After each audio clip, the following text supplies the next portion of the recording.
I want to thank you all for coming to join us for the Leveling Up Your Professional Reiki Practice event presented by St. Paul's Free University. I'm David M. Masters, lead coach and trainer for St. Paul's, and founding member Daniel Mark Schwartz and I will be hosting the event. And let me tell you, we have a lineup of professionals like you have never seen before in this stream for Reiki Masters. We're going to help give you the keys to unlock your Reiki practice and take it to the next level. The next level represents offering more services, serving a wider audience, and expanding your income earning potential from your existing Reiki practice. And if you are a Reiki master and you haven't been offering your services to others, you're doing yourself and the community a disservice for not doing so. But not to worry. After attending this event, you'll be ready to rock your new empowered Reiki ministry or business, and we are here to help you do this. Right, Daniel? Thanks, Dave. I'm really proud to announce that St. Paul's Free University has stepped up to offer a one-of-a-kind certificate for those of you who are able to make it through all of these presentations and absorb all the information that we've been able to present today. Those of you who make it through and are ready to apply to St. Paul's Free University will receive a free printed certificate mailed to your door. This will be the Certified Reiki Professional Certificate. Once again, this is a once-of-a-kind thing, and it's not guaranteed to last, right? So if you're seeing this video, make sure you finish it right now and apply as soon as you can afterwards to make sure that you don't miss the offer while it's still available. Dave? Thank you for that, Daniel. And keep in mind, we understand that you may feel uncomfortable about charging money for your Reiki services, but today we're changing you, your thought systems that are holding you back, and we're empowering you to allow the energy exchange that we all can agree that money is a form of energy, right? We are all energy healers, and money is just the easiest way to exchange energy for services rendered. So keep an open mind as we tweak your Reiki practice for prosperity and abundance as you do greater work in the world.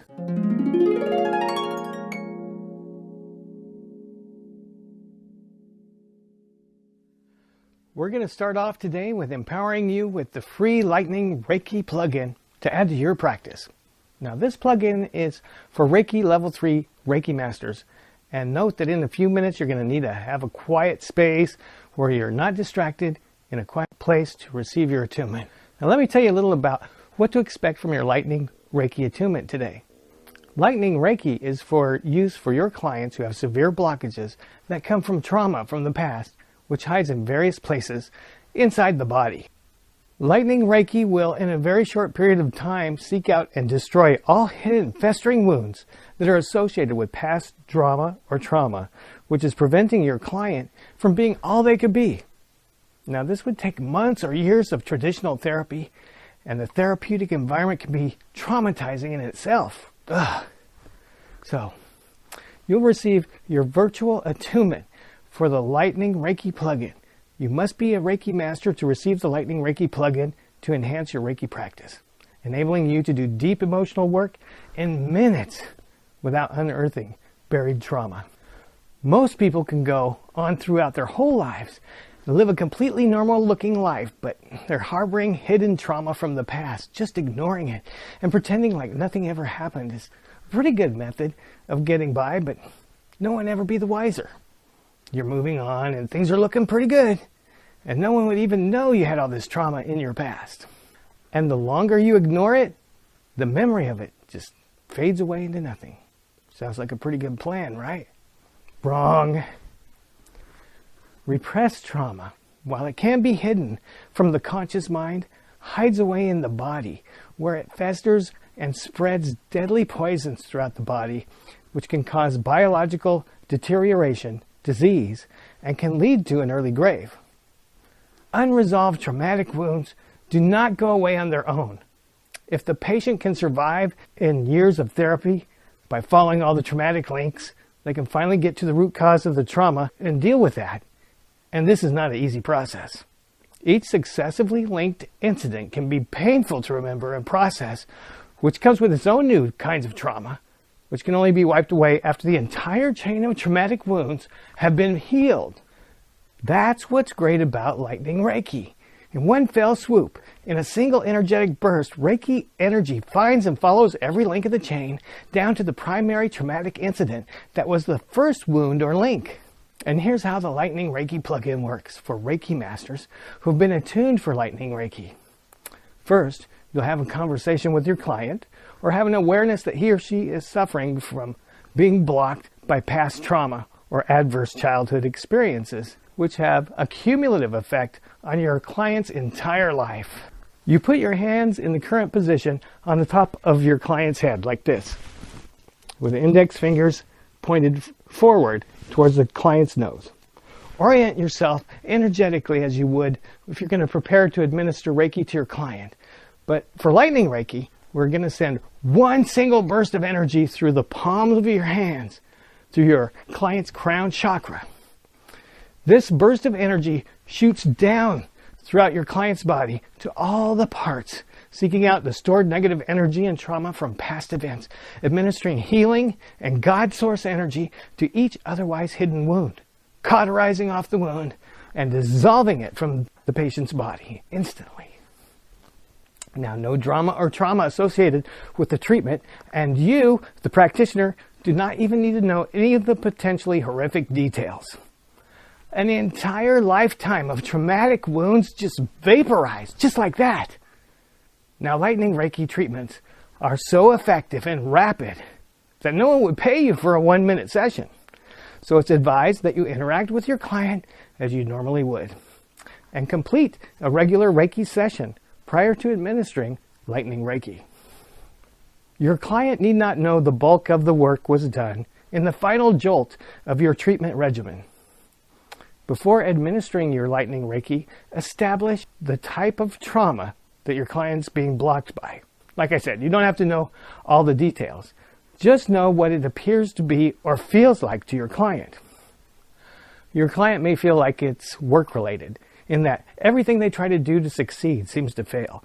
This is a perfect starting point. Let source energy do all the heavy lifting of following the chain of associated traumatic events, locating where the poisonous wounds are and where they're hiding, seeking and destroying the source of the chain, and setting your clients free. And this works for any chain of negative energetic wounds that can be found hiding deep within your client's body. It works for being disease-prone, blocked romance, stifled personal growth, limited financial resources, being your own worst enemy, abusive relationships, self-destructive behavior, depression, even suicidal ideation. Let Lightning Reiki do the work. All you need to do is allow yourself to be the vessel, channeling God source energy in this manner. Let's get down to the nitty-gritty and get your Lightning Reiki attunement done right now.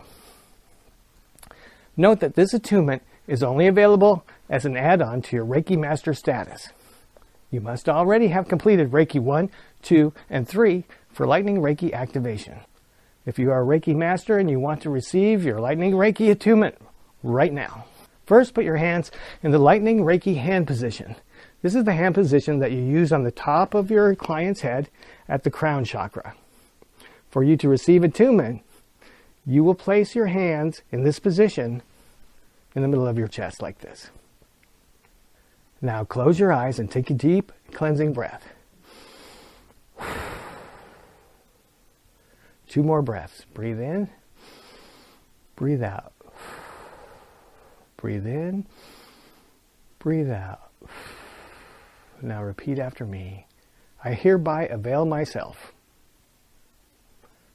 to the power of the universe and God source energy to receive the Lightning Reiki attunement.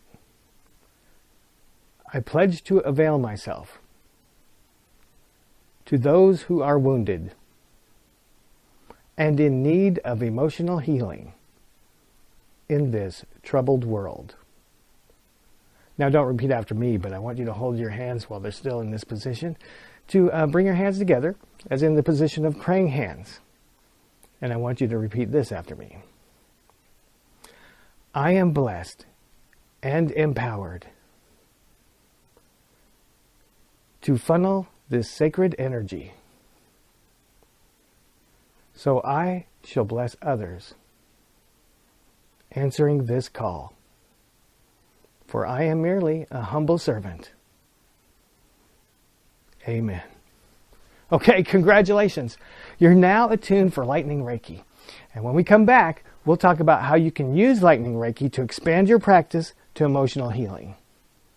Now, next up is one of the most amazing leaders in alternative living, a true spiritual explorer and energy alchemist who is offering up some of his best ideas about how you can level up your Reiki practice by adding energy work for victims of toxic people. Infinite Life Advisor Daniel Mark Schwartz shares with you his secrets about healing energy for victims of narcissists, sociopaths, and psychopaths. Without further ado, one of the smartest guys I know, Daniel Mark Schwartz. Hi, Daniel Mark Schwartz here again. I'm an Olympian life coach, Infinite Life Advisor, and a specialist at working with victims of narcissists, sociopaths, and psychopaths, or what I like to call toxic people. And I believe that there's a huge need for Reiki and energy healers in this space. So why should you deal with these victims of toxic people? First of all, they're an underserved community by energy workers. Energy workers tend to, from what I've seen, stick with the same kind of crowd, the alternative healing crowd. But many victims that I've seen and worked with, victims of narcissists, sociopaths, psychopaths, toxic people, they have no idea that energy workers are out there, that they exist, and that they can help them. And so by reaching out to them, you as the energy worker reaching out to the victims, you have both the ability to expand your practice and to serve people that are in dire need of your services. The next is that victims of psychopaths, narcissists, sociopaths, etc. benefit from psychic protection. All of these abusers, they use psychic means, they use psychological means to attack their victims, to make them dependent on them, and to further the cycle of abuse. Unfortunately, most clinical practitioners, therapists, psychologists, they have no idea the energy aspect of this, the type of psychic attacks that can happen. But as an energy healer, and probably somebody who's versed in a number of different modalities, you're able to actually put up a psychic defense for them to help them construct their own defense and serve them in a way that no other professional is capable of doing. And lastly, by going to an energy healer, it gives the victim an excuse to go get help. Right? If they went to a coach or a psychologist or somebody that's very clearly there to help them get away from their abuser, the abuser is going to notice, and the abuser is going to stop them from going. But if they go get a massage or some energy healing or crystals or whatever modalities that you are able to provide, it gives them a good excuse to go seek help that doesn't throw their abuser under the bus and doesn't tip them off on what they're doing. So what are you going to see when you start dealing with these victims? Number one is confusion. Victims are trained to have a very loose grip of reality, right? They're gaslit. They're constantly, rumors are constantly spread about them to the point where they don't know what's true and what isn't. So the first thing you're going to want to deal with when you see them is this confusion, get them back into truth and get them back in reality. Next is a learned dependence or helplessness so that their abuser can keep them in the loop of abuse and that cycle of abuse. So once you deal with the confusion, then you're able to move on to this learned dependence and learned helplessness and help them get past that. Lastly, they're going to have an extremely stifled expression. They're not going to be able to say what they think. They're not going to even be able to formulate what they think. And so those are the three qualities that you need to deal with. So when I work with a client, and I recommend this to any of you energy healers out there, if you deal or come across somebody that's a victim of a toxic person, to take them through these 4 stages of recovery. 1, put up protection around them. Try to minimize the attacks, minimize the abuse, and at least, if things don't get better, at least try to make them so they don't get worse. 2, help the victim find their own truth. Help them get back into reality. Get a firm, both feet on the ground, earth them, ground them, so that they can actually see what's going on in their lives. And so this is going to be one of the biggest steps. Think of all the 4. This generally takes the longest. But it's something that you're going to have to work with them day by day and visit by visit. 3, once they're starting to get a grasp on things again, then you can start working on what I call antidotes, which are ways that they can counter the abuse, to stop it in their tracks. And I'm going to talk more about this in later presentations. But use whatever methodologies you have that you can teach them. So this is the educational portion of your practice, to be self-sufficient and to care for themselves. And lastly, once somebody has gotten to the point where they're able to actually be assertive in their own life, they can either get away or create a new agreement. And a new agreement would be readjusting the parameters of the relationship that they're in a way that ends abuse and makes it win-win for both people or all the people involved. So now for the energy healers out there, I'm going to go and target several of the different energy centers of the body and recommend what to look for and what you can heal. So I'm not going to necessarily say how you would do it with a particular methodology. I'm just saying use whatever skills you have to fight this in these areas. The first thing is the root energy center, the root chakra. There in these victims, you're going to find a huge level of insecurity. They're probably going to be in a fight or flight type situation or emotion constantly. That leads to fatigue and a number of other things, as well as they've been trained to walk on eggshells around their abuser. And so these are all like energy blockages that you're going to find in this chakra that you can work on and replace. Next is the sacral energy center. And the kinds of blockages you're going to find here are going to be intimacy issues. They may or may not have experienced some form of sexual abuse, but that's very common. And much of this actually stems from childhood. It's very common for victims of toxic people as adults who they're in an abusive relationship or work environment. Many of them actually grew up in a similar environment. And so this abuse that you're finding may actually go all the way back into early childhood. So that's something to watch out for. Here, you're going to also want to give them a boost in their creativity department. This is the energy center for creativity, and most victims lack creativity because it's been drilled out of them through their abuse. Next up is what the solar plexus, as often it's called. It's not actually there; it's more closer to the navel. But this center is a good place to build confidence in your clients, amplify their personal power, and build up their assertiveness. And so I would usually do this the third step, so go in this order for these first three. Next up is the heart energy center. Major one, of course. I think everybody has some method of working with that, especially in the energy healing center. And I believe that you can do this at any phase. So this could be first thing you do. This could be in this order, whenever, or constantly throughout the practice. But what I try to focus on in this area is actually conversion of negative feelings into positive feelings. So the two biggest ones are turning guilt, either the guilt that they project onto their abuser for the things that they've done, maybe justifiable guilt, but guilt nonetheless, or guilt that they feel for allowing themselves to be victimized. This needs to be turned into compassion. And that's the most direct and profitable way to go. Next is to turn dependence, these dependent feelings, these feelings of not being good enough, of lack, into forgiveness. And it seems maybe a little sideways, but that's actually an extremely powerful route to go, because forgiveness in this case directly counters dependence, and it's an emotion that feels similar that can fill that same space in a way that benefits them instead of being a detriment to them as the victim. And lastly, of course, in this area, everybody needs more of this. Fill them with as much self-love as you can. And then the last energy center I'm going to cover here, because we're running out of time, is the throat energy center.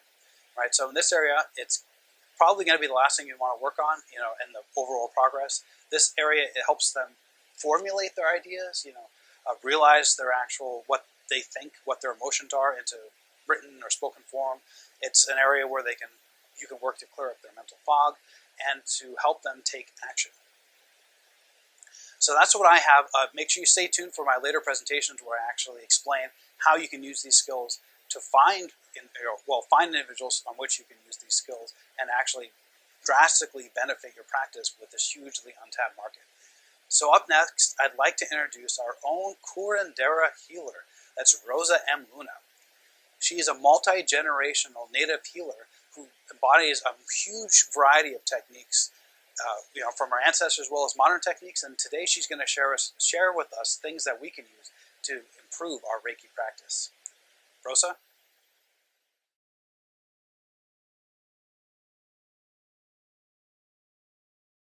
Hello, my name is Rosa M Luna, and I'm a curandera healer, and I assist people with many different kinds of healings.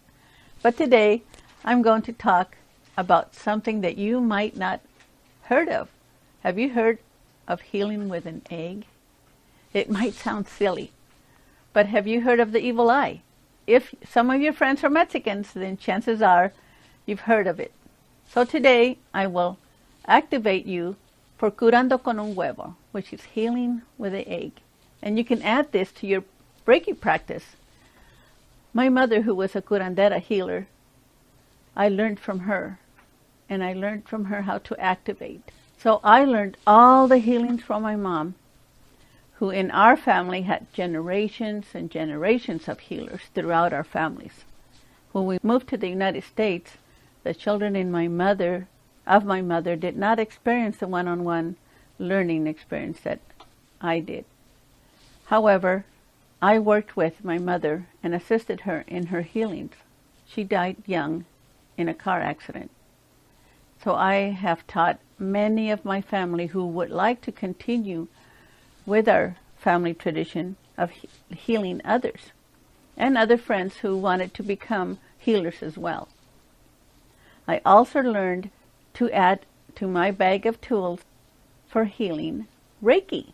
It added one more powerful energy, in which was like adding another spice to an already good meal. I remember my mom always had visitors around the house. Our living room was full of people waiting to take their turn to talk to her. She would accept donations, and if people could not pay, she would accept food, vegetables, fruit, flowers, homemade gifts, sweetbread, freshly made tortillas. And some of her girlfriends, who we called comadres, would come over and cook for us as well and help clean the house in exchange for a healing. All this for a healing. I myself do that as well. I have a healing office and people come to get healings, and I charge a flat rate. My house is especially full during the harvest times. I love getting the fresh fruits, the peaches, they were huge, pears, tomatoes enough to can, fresh picked Bing cherries, my favorite. I especially love fresh picked flowers. I would place them in my healing room to enjoy their fragrance and help heal the worry. The evil eye is a very old Mexican superstitious curse, or a legend originating in ancient times from many countries. It is believed to be cast by a malicious glare, usually given to a person when one is unaware. The evil eye is a venomous impact from a bad-intentioned person whose emotions of jealousy and envy from all those around us.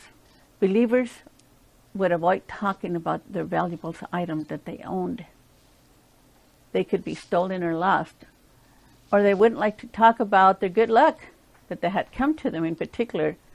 Especially, they did not like talking about their children for fear that the children would be cursed. How do you know if you have the evil eye? The test used to confirm the evil eye has been cast is performed by placing a drop of olive oil in a glass of water, of course blessed by the healer. Under normal circumstances, the olive oil would float. But if the drop sinks, then the evil eye has been cast. That's how you would know. Sometimes you may get severe headaches. The evil eye could make your headaches so painful that you will feel like vomiting. The light would hurt your eyes. But if you are a Reiki master and would like to learn this type of healing, I would like to activate you with this ability to heal using the egg, in which, believe it or not, it heals. You will be able to heal anyone with just your loving will and love for others. Let's start with the activation meditation. Ready? Close your eyes. Take 3 deep breaths. Breathe in. Breathe out. Breathe out like you're blowing out candles from your birthday cake. Good job. Try it again. Breathe in and breathe out. Now on the last breath, as you breathe in, take another deep breath in and hold your breath to the count of 6 in your mind. Ready? Breathe in. Count to 6 in your mind and blow out those birthday candles. Okay. Starting the activation meditation now. Keep your eyes closed. Okay. So I would like to remind you that you're not doing this alone. Let's activate you and let's invite your angels, your spirit guides, and your Reiki guides who joined you when you were attuned as a Reiki practitioner. I now would like to remind you that you are a constant gatherer of experiences and knowledge. It is a fulfillment of joy that will be awoken within you. You will be awakened with the potential of awareness and powerfulness, for you're the only one who holds the key to this activation. Now you're ready to heal with an egg. So take another deep breath. Count to the 6 in your mind and blow out those birthday candles. Okay, are we ready to do this? So first of all, gather an egg. That is in your refrigerator, of course. That's where you keep them. If you're a Reiki master, you place the Reiki symbols on the egg and request the egg to remove the pain, the negative entities, and the negative energy. And don't forget to say thank you for the egg for giving us their healing and their life. So you say the patient's name, and then you have the client take 3 deep breaths. And on the last breath, hold for the count of 6 in their mind and breathe out as if blowing out your birthday candles on your cake. Have the person close their eyes and relax their breathing. Now, you grab the egg, and in a clockwise motion, you roll it around the head, making sure you touch the egg inside your ears, your lips, over your eyes, and the back of your scalp, and down to your spine. If it's a headache, rub it on the headache until the pain is gone or either lessened. It could take a good 3 minutes. Then you take the egg, you roll it across the chest in a swirling motion, and then up and down your arms, and have the client hold the egg in their hands as long as the healer feels it should be held. Then you take the egg, rub it on the third eye, the throat chakra, the heart chakra, and the second chakra. For the next step, have the client place and hold the egg on their first chakra, which is located between their thighs. You hold it there until the healer says it's done. Then you roll the egg on the right leg, left leg, the heels and the bottoms of their feet. And careful, because at this point, the egg could explode. If not, break the egg in a clear glass of water. If the healer is a reader, then she'll read the egg for you. After reading the egg, sprinkle salt over the glass as the healer visualizes the white light, filling every part of our bodies with positive, loving, wonderful, life-giving energy. Give thanks to the egg and flush it down the toilet, or if earth is available, dig a little hole in the ground, and this is what I do, and give the egg back to the earth, burying it as well as, and when you do, thank the egg and source as well, our higher self, God, Goddess, as we know them, our angels, our spirit guides, our Reiki guides, and thank them for their help and their involvement in all this. Congratulations, you're now activated to Curando con un Huevo, healing with an egg.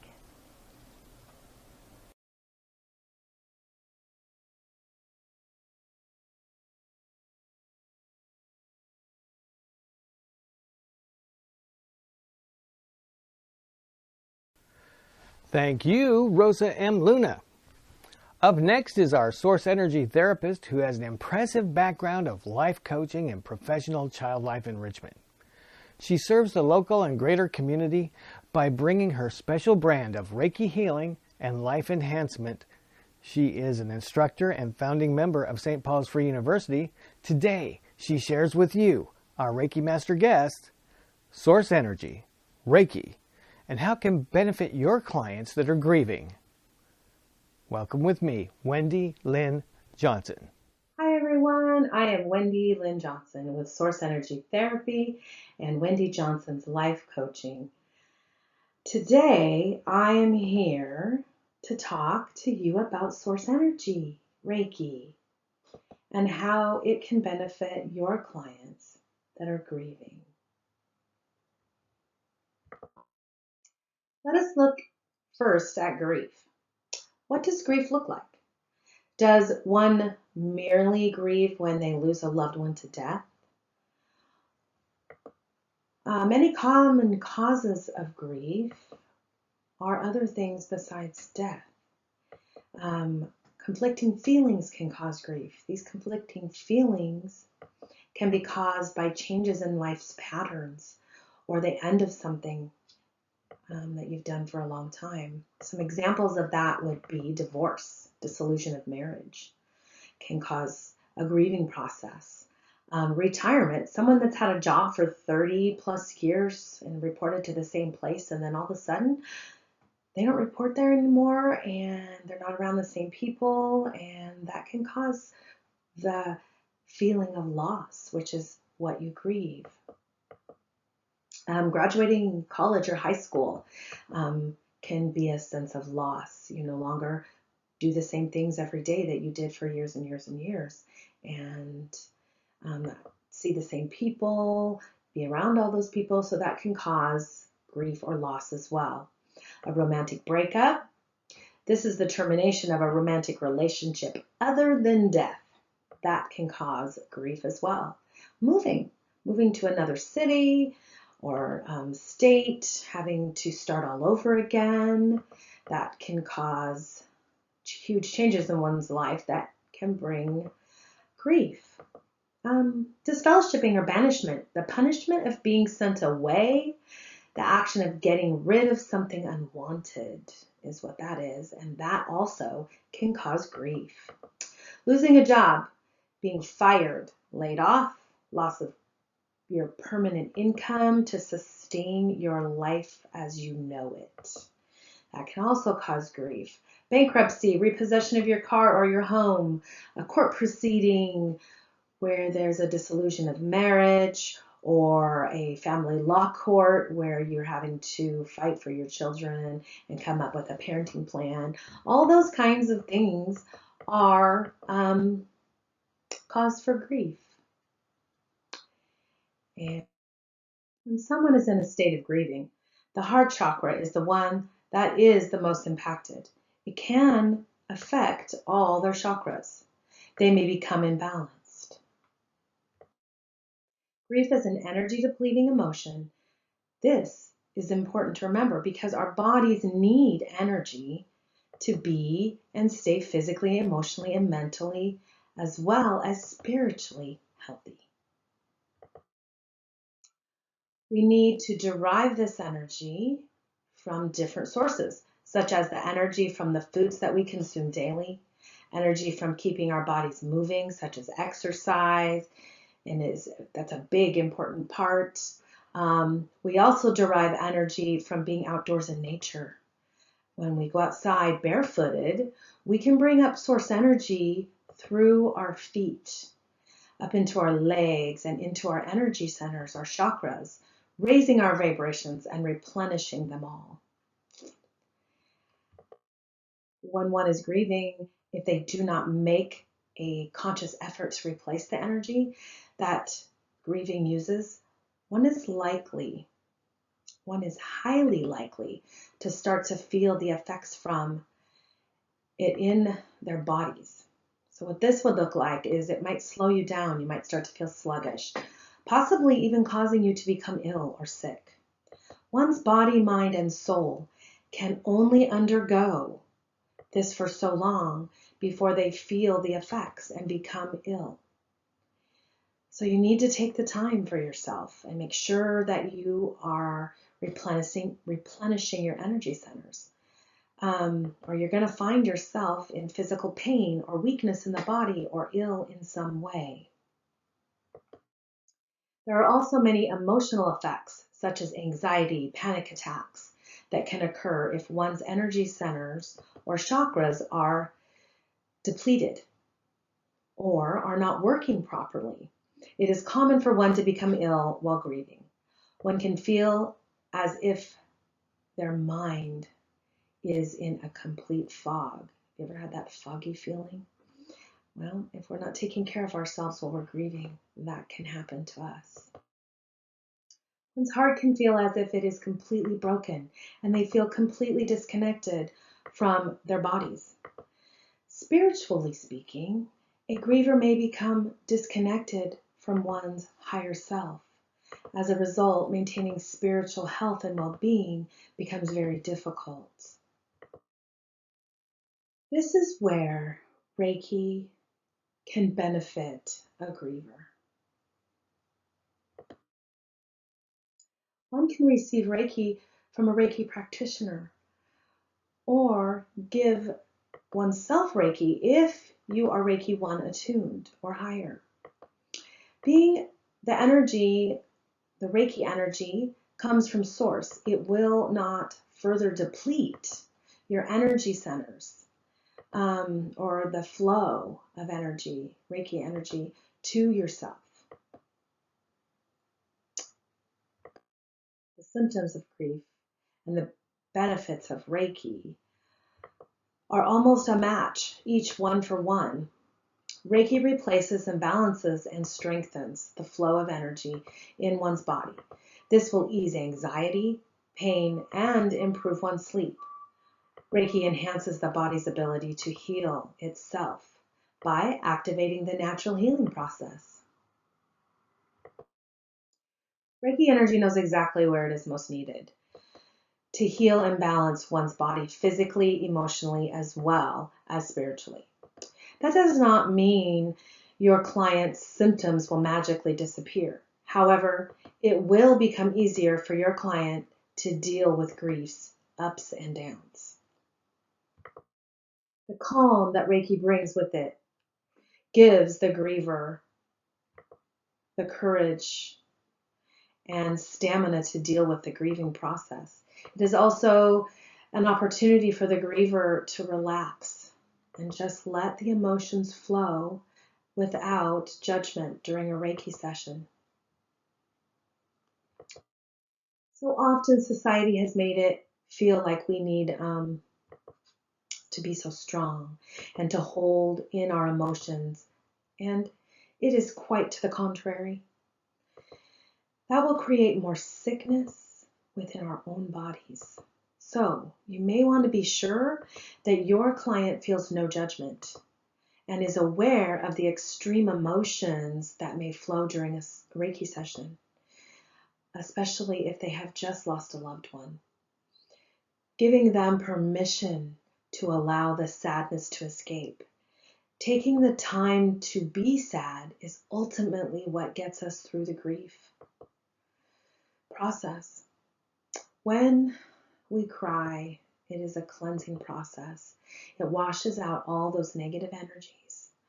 Washes, cleans out our system, our energy centers. Washes out those negative feelings, allowing a space for a happy memory to shine through, or just simply allows room for positive energy that will help your client cope with the loss. Also, as a practitioner, you may want to be aware that the loved one who has recently passed may bring in messages during a Reiki session. If you are dealing with someone that's grieving from death, I have personally experienced this. My first experience with this, I was not quite prepared for.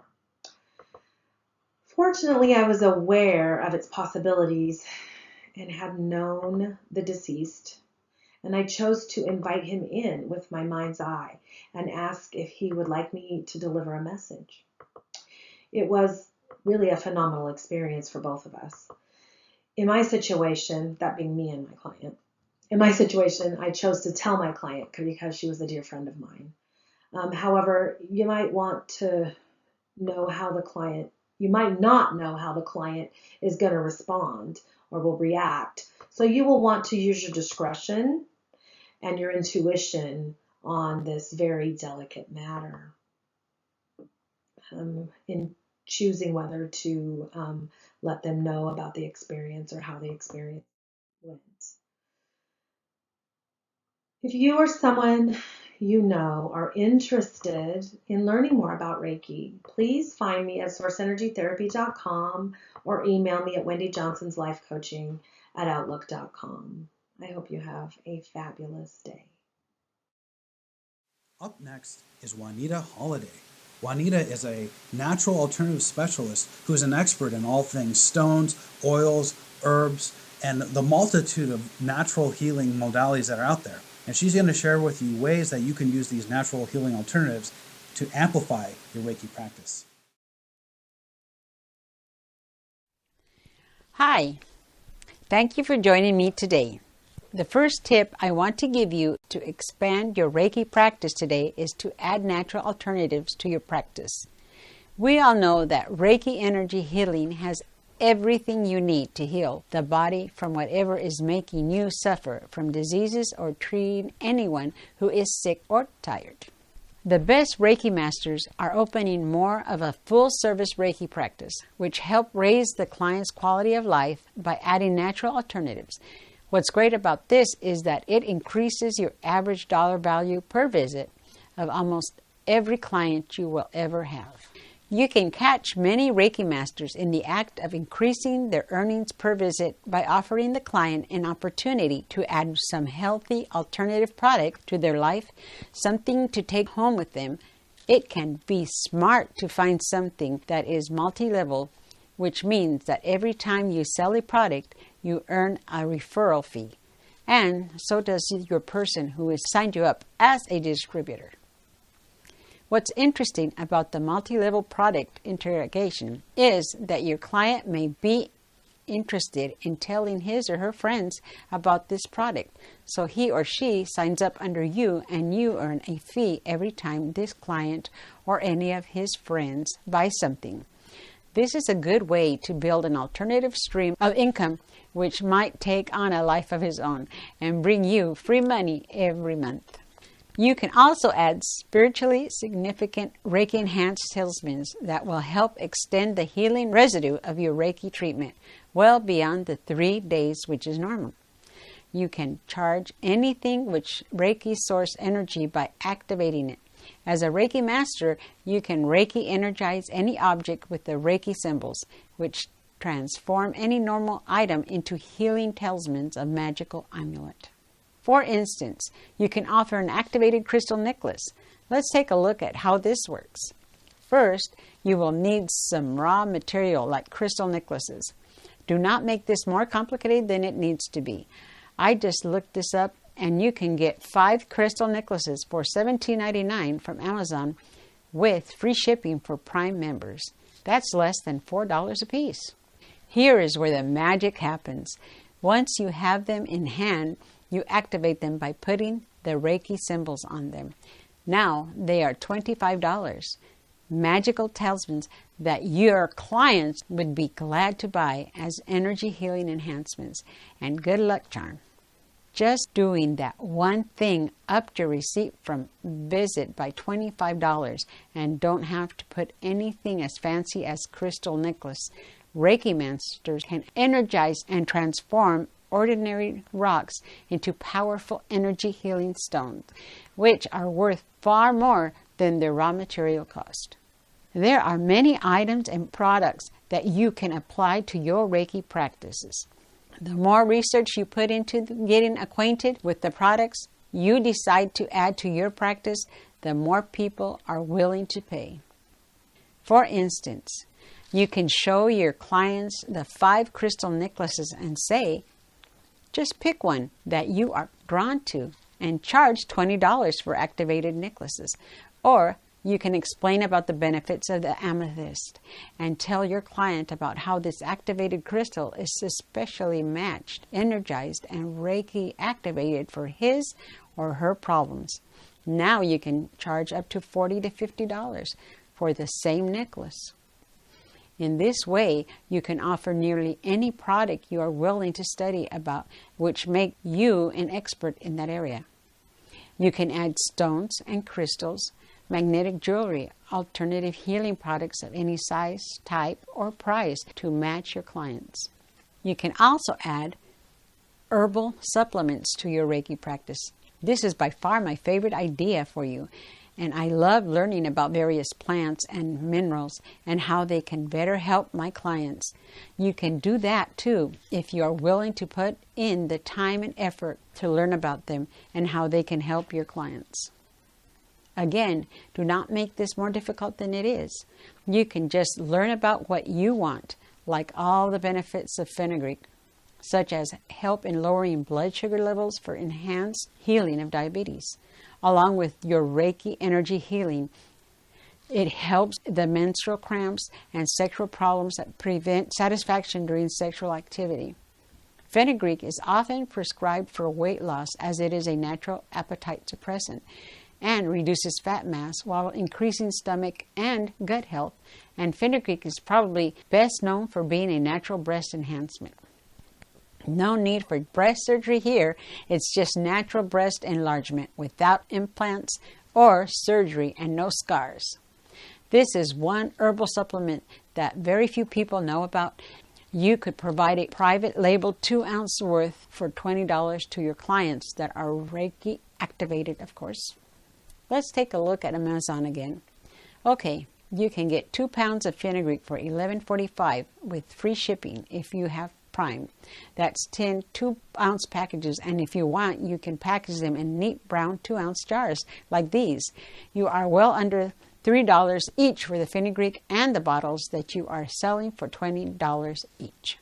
Hello, that's just one item, and there are thousands of plants and minerals out there that you can mix and match and easily come up with your own concoctions. And we haven't even talked about the possibilities of adding essential oils or candles, tinctures, potions, and lotions, and increase your average revenue per visit exponentially.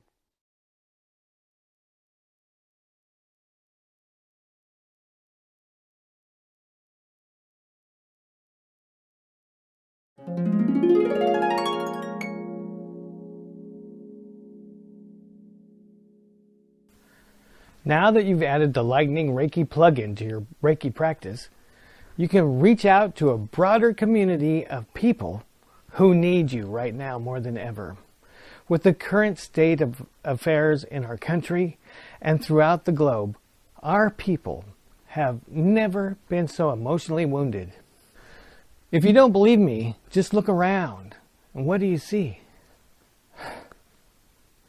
Adults living small because they've been retrained by adverse childhood experiences or hidden sexual trauma, which are self-imposed prisons holding the victims captive, keeping them from all the good things this life has to offer. You see it all around you. People are suffering, and you can see the emptiness in their eyes as they do the best they can to make their way through this life. You can feel the sadness and depressed nature of these poor souls. As Reiki masters, we serve mostly people with physical maladies, and this type of energy healing has proven to be so effective that hospitals are adding Reiki practitioners to their staff to serve those in need. Why?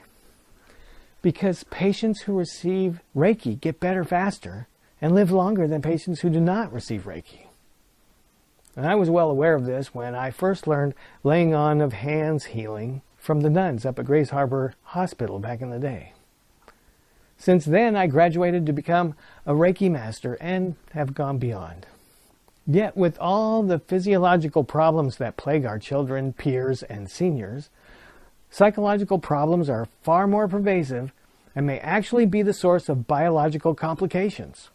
You see people suffering every day from inconsolable grief, sorrow, loneliness, shame, and unworthiness, just to name a few. By adding Lightning Reiki to your practice, you are expanding your potential market to more than double, just like that. And just like the hospitals are embracing Reiki practices, so you and your practice will help support the psychiatric community that serves those with challenges around the areas of mental illness and other emotional challenges. You are their partner in the negative emotion healing process. Then there is this crossover point between psychological and the biological, where emotional pain actually is the root cause of physiological disease. It sounds perfectly logical to a Reiki master, but your doctor would have thought you were crazy 20 years ago if you suggested that thoughts, feelings, and behaviors could be the cause of debilitating, life-threatening disease. Though today, this is commonly held and verifiable data.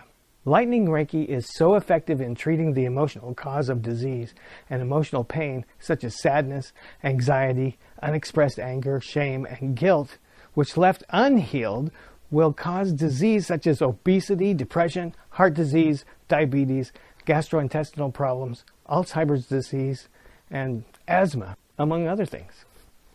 These people are calling out for help in a world that has them feeling helpless and hopeless, which is a direct path to suicidal tendencies. And there you are, with Lightning Reiki, ready and willing to answer the call, right? After your initial consultation with your client, you have determined he or she is in need of emotional healing. So, you do your due diligence in discovering the theme of the chain of negative energy, which is keeping them imprisoned in an unhealthy and possibly even lethal path to self-destruction. Now remember that you do not have to know all the intricate details to use Lightning Reiki.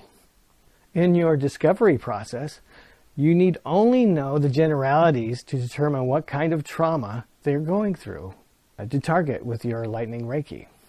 Is it poor self-esteem? Was your client a victim of child abuse? Were his or her parents abusive or neglectful? Was he or her a victim of sexual abuse? Does your client feel like a victim of betrayal by someone he or she trusted or admired, but he or she was taken advantage of? Just generalities are all that is necessary. Let your Lightning Reiki do the rest. Now, I always do a regular Reiki session first, because there's no harm in doing so. Plus, I believe it helps keep the heart and spirit more pliable and open for the Lightning Reiki bolt of energy that is coming up.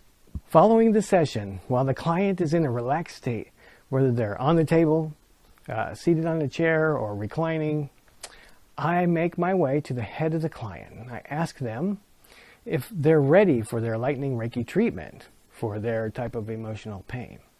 With their permission, I tell them that this treatment will follow the chain of all the emotional wounds that are hidden links of the chain, hiding inside his or her body. But I will need one more thing before I begin. I ask the client for a random number between 1 and 100 to represent this chain of emotional pain. After I've received a number from the client, I place my hands in the Lightning Reiki position on the top of his or her head at the crown chakra. And using my imagination, I see the golden bright light from source above streaming down through me and into the earth, completely surging through every cell of my body for a moment, while I am preparing to release a burst of energy through the palms of my hands. In this state, I tell the client that we're going to release all the negative energy associated with this, insert the number that the client has given you, throughout his or her life. Every poisonous link of the chain will be cauterized and vaporized, while I assure that he or she will retain all the wisdom from the events and will be able to process them without pain if necessary at any time in the future. I again ask if they are ready, and then I release the burst with a slight sudden pressure, and I utter ugh. It's like, ugh. Lightning Reiki has already done the work. While my hands are still in position on the client's head, I say, we release all the insert number and all the associated traumas, dramas, and pain associated with this number throughout his life, time, and space. We also release any need for forgiveness, indebtedness, guilt, sin, remorse, blame, or shame associated with this number. Then I put in positive stream of God source energy for health, wealth, happiness, love, creativity, and wild abundance. And then after I remove my hands, I congratulate them because this moment memorializes their past life as from this point forward, he or she is in the driver's seat from now on. And that's how I do it. And now, you can do likewise. When I come back, we'll talk about how Lightning Reiki can increase your income earning potential as you continue to do this great work in the world. Next up, we have Daniel Mark Schwartz. Daniel? Welcome back. It's Daniel again, here to talk to you about serving victims of toxic people. And I brought you over to the whiteboard because I want us to brainstorm some ideas that we can find and bring in these clients who are in desperate need of your help but have no idea what you can do for them. The first thing let's talk about is where you can actually find these people. And luckily for you, there's victims all over the place. In every group and every circle, there's victims there to be found. But here's a couple of places that you can find to isolate them or to be more likely to find these people than if you just were to ask strangers on the street. So where are we going to find these people? Where? Number one, and this is a great resource, is Facebook. Right? In Facebook, there's hundreds and hundreds of groups. I'm not sure if you are maybe not a Facebook user, but if you go on the website, there's something called a group where people can get together and talk. It's kind of like a place to chat or just have conversations. And I personally know of tens, and I'm sure there's hundreds if not thousands of ones with narcissists in the name, psychopath in the name. These are places where people go to air their troubles, to talk to other people, and it's a great place for you to go to get in contact with them. Another place, and this is old school internet, but message boards. What's a message board? It's just like before social media was a thing, there were places you could go and you could post on these websites, message boards. Now, it may seem a little old school, but there's currently message boards specifically for victims of narcissists and other toxic people that have thousands of people that are active every day on them. So this might be an area that's underserved, that you can find individuals that wouldn't necessarily be on social media or Facebook. Just search Google for narcissist message board or psychopath message board, and you'll find a number of examples. Now, in person is a place. So things like Meetup. Get that M going. Meetup. Right? Craigslist. Anywhere that lists local events, there's probably one specific to your town or region that have event listings. Find events for victims of these people, and that's a great place to pick them up. You don't have quite as much reach as with a larger message board, but you have that one-on-one feel, and it's a great place to get clients, especially if you're just starting out and you don't have any money or time. You have more time to invest than you do money. Lastly, YouTube.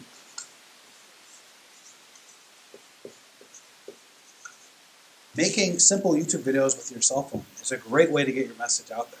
And it's very easy nowadays just to put something genuine, something loving out there on these topics, and you're not guaranteed, but it's very likely you're going to get tons of views, people that come to think of you as a friend, a friend that they made through YouTube, and would be interested to work with you on a professional basis. Okay, so then how do we get these people to actually work with us? Let me see if I can add this here. How? Number one, meet them where they are.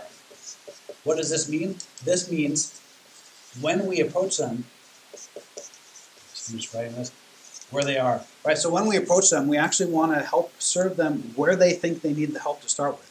We don't want to throw too much advanced terminology, law of attraction, any of that, energy work stuff, if they're not somebody that's already familiar and interested in that, right? If they don't know about that, you don't need to mention it so much. Focus on what they believe they need. We'll give them initial results, and then you can move them, educate them slowly toward all of your, the breadth of your practice and abilities. Next, you want to learn their language. And by this, I mean the specific types of phrases and turns of phrase that they have in their specific groups. So, for instance, on many Facebook groups that I'm part of, you see people talk about narcissistic supply. You see them throwing away. There's all this different terminology that they build up. And so if you take part in a group for a while before you actually start reaching out to people, so you know how they speak about it, and you can speak in their own language. Don't pull in your own energy healing Reiki language. Use the language that they're already using. Next, you want to look for people within key life events, right? So these are times when they're unusually susceptible to wanting to work with somebody and looking for help, right? What kind of events? Well, with toxic people specifically, or victims of toxic people, you're going to find breakups. And what I mean by a breakup is their abuser left them. Many, many victims are looking for help in that specific circumstance only. That's the one that they need the most help in, and so seek them out there. The next one is when they want to leave. Right, so they want to break up. That's an area where they need tons of backup and support from people in their community, and so this is a good place to find somebody who will be reaching out in all these spots. Hoovering, this is another one of those terminologies.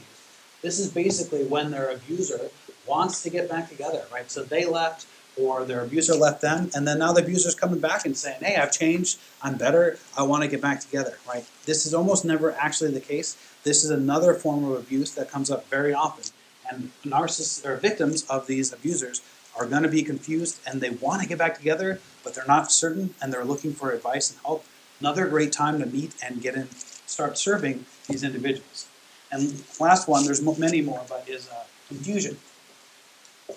So I talked about this as a general concept in my first video, but you're going to see a lot of questions from people that are not certain if they are the one, if they're the bad one or not, right? They think they might be the one abusing because they've been convinced of that by their abuser. So answering questions and helping people who are not certain if they're even being abused or not, which sounds crazy, but it's true, is a great way to get connected with them initially, to get them into your practice and show them what you can do. So third section, last section, let's talk about how do we keep our clients once we get them. So I got 4 quick tips on how to keep them. First is give them a good story. What does that mean? Well, they need something to bring back home when they talk about what they did with you, right? And so if you're helping them with their narcissist abuser or with their toxic person abuser, you need to help them, not make something up, but give them a good reason why they're going there. So this could be you're providing other services while you're dealing with this, right? You're giving them energy healing in general. You have specific health targets that you're reaching with them at the same time. Whatever skills you have, make sure you front load them with something that they would tell their abuser if the abuser asks what you did there or what you did with them. Next, make sure they always feel good when they leave.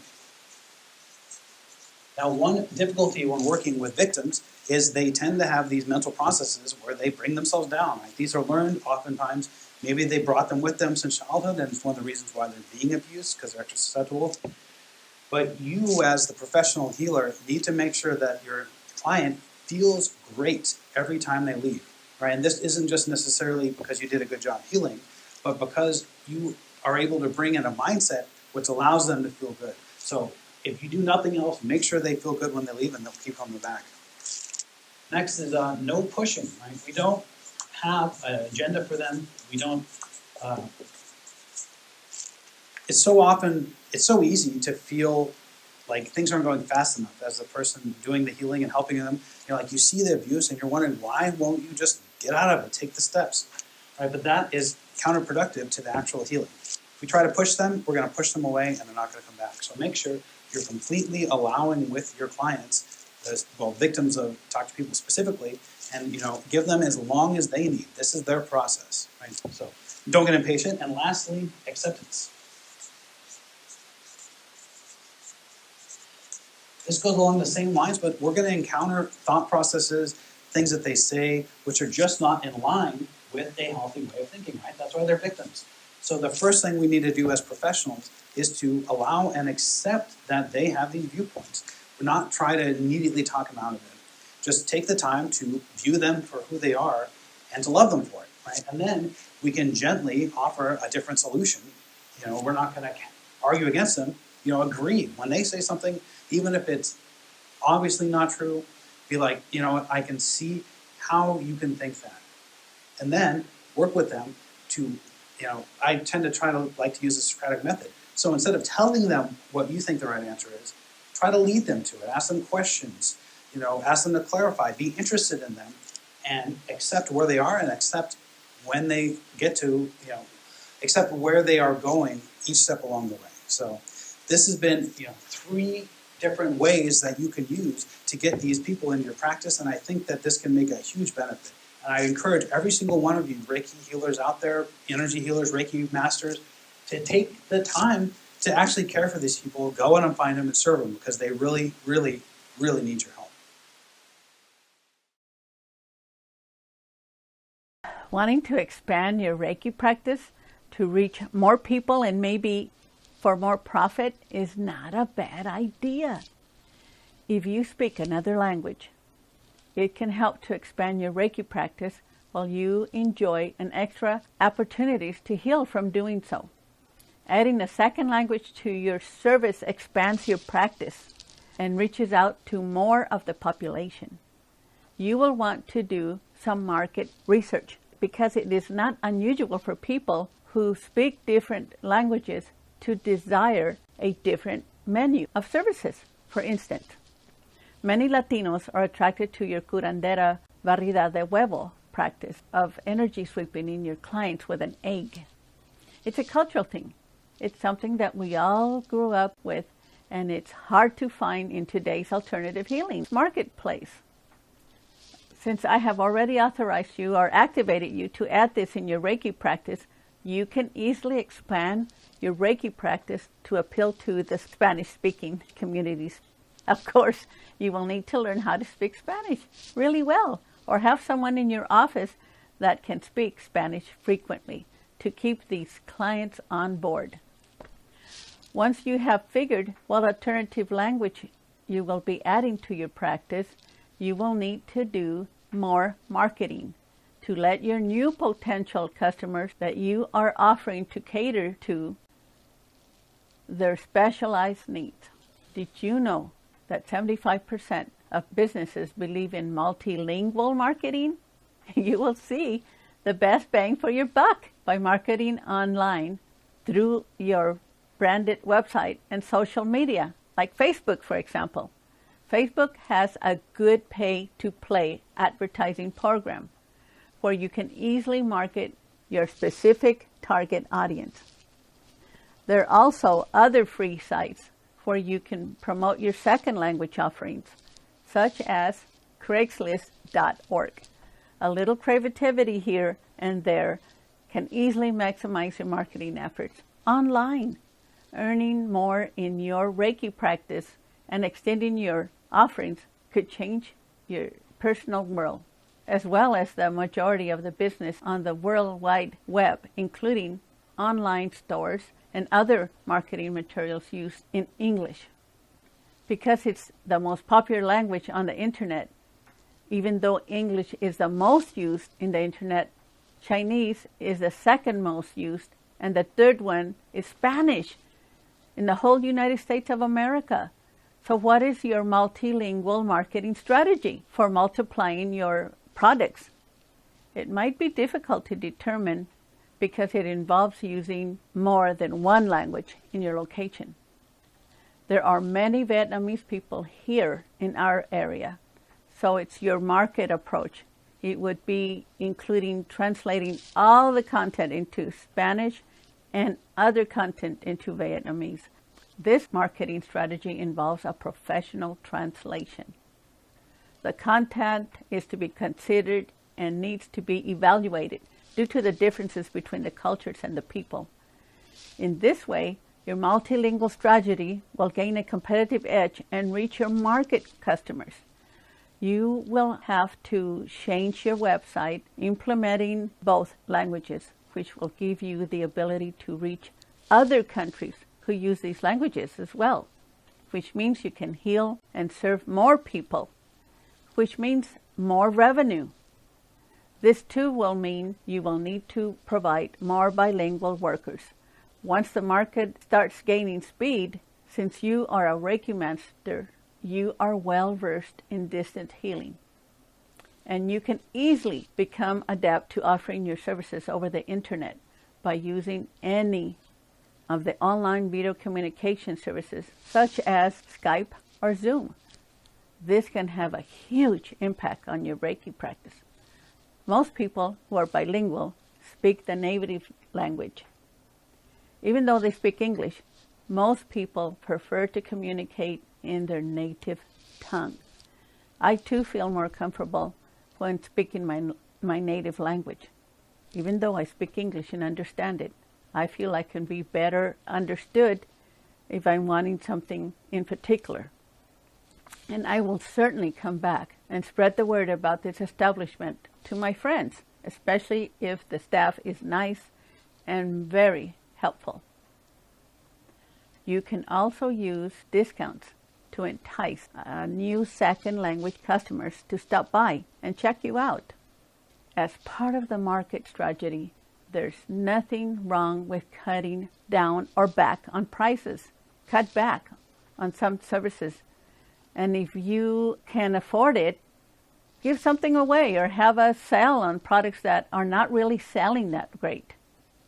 When you discount certain services, it can help to attract new clients while you hone in on your skills, becoming more experienced as you get people to take advantage of your services that may not have done so prior or announcing your discount offer. How about getting a healing if you buy 2 for the same price and another for 50% off to the next healing section? When I used to have a 3-day retreat, I charged $150 for each person a day. I provided sleeping quarters, of course, for those who made early arrangements. But if you brought food to share, I discounted $25. This helped to feed more people during the break times. I would include breakfast, of course. And if you showed up an hour early and helped set up so that I could start in time, breakfast would be free. So as a Reiki master, CEO of your own Reiki practice, you could use your imagination. You can grow your practice and profit from any wise ideas that you could come up with to expand your services. When your Reiki practice appeals to a larger population, you will see an increase in your traffic on your website from different cities or regions in your home website. So continue to update the website in the languages that you started with. This will increase and continue to increase as more of your pages continue to be updated in your original languages that you set up. Your approach on the web will increase more than 20% really quickly, which means a greater increase in profits.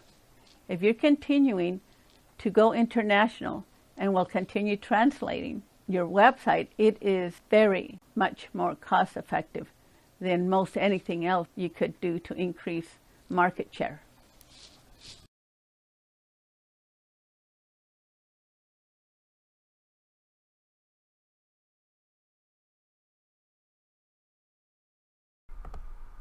What is a Reiki circle? A Reiki circle is also known as a Reiki share by some Reiki practitioners. At a Reiki circle or share, practitioners of all levels and types of Reiki may be included to join, to do just that, share Reiki. They give and they receive Reiki freely to one another, bringing in their positive energies to join them together to create a positive healing and collective consciousness environment to share source energy. Generally, there is no cost or low cost, maybe donations even, typically just to cover the expenses of the space. Reiki circles are also known to be of great value to one that may be suffering from trauma, grief, or anxiety, or various other things. When they come together collectively, focusing on one goal, the results are often astounding. There are no set rules or laws for holding a Reiki circle. I have encouraged practitioners I have invited to mine to bring someone who is not familiar with Reiki and its powerful energies. This is an opportunity for them to learn and see firsthand how it works, and it opens networking opportunities through them having an amazing experience. Another addition to this could be inviting people to come in virtually through Zoom or Skype using distance Reiki. Let's talk about a sample format for a Reiki circle. You might decide first on a space that will be appropriate for your event. You will need room for at least a minimum of 1 massage table. I've had up to 4 tables at an event that I've held. So you're going to need space enough for seating. I prefer to seat my people in a circle, my practitioners. However, it's not a must. You can choose any way you want to seat your practitioners and your guests. You might even choose an outdoor space, so long as the weather's permitting. You'll need to pick a date to hold your event. Personally, I like to have a written agenda to help keep things moving smoothly. For example, what time you're going to begin with a grounding meditation, introductions. You do not have to follow it, just use it as a guideline and have fun. Choose your time frame. The agenda helps you know how much time you will need for a space, so you can pick your hours, a start time, and kind of have a guideline to go by for an end time. People like to know how long things are going to take. You'll need a guest list. You can choose many ways to get the word out. Some people use Facebook. Let's use text messages, phone. You can write and do it snail mail. Twitter. I would suggest that you ask for RSVP. That way, also find out if they're going to be joining physically or virtually. That way you know how many guests you're going to have, so you know how much space you're going to need. You might want to select a music list to play. I often choose Reiki music from YouTube. They have a great variety of Reiki music. Be sure and have a timer at the event so you can keep the time, so each person has an opportunity to receive Reiki. You can send a special invitation to someone and invite them to bring in some drums or singing bowls. Then add that in your invitation as a special guest. I have also had someone who led us in chakra toning exercises. That was an amazing experience of how all of us who do not practice chakra toning came together with beautiful tones. Decide if you would like to offer refreshments such as lemon water, fruits, nuts, cookies, tea. The important thing here is to check in with your inner guidance on what feels right for you and make it joyful and fun experience for all. This makes the follow-up connections possible later, and when we have a great experience, we as humans innately talk about it and connect. Networking at its finest. You can find me at sourceenergytherapy.com or wendyjohnsonslifecoaching.com. Thank you.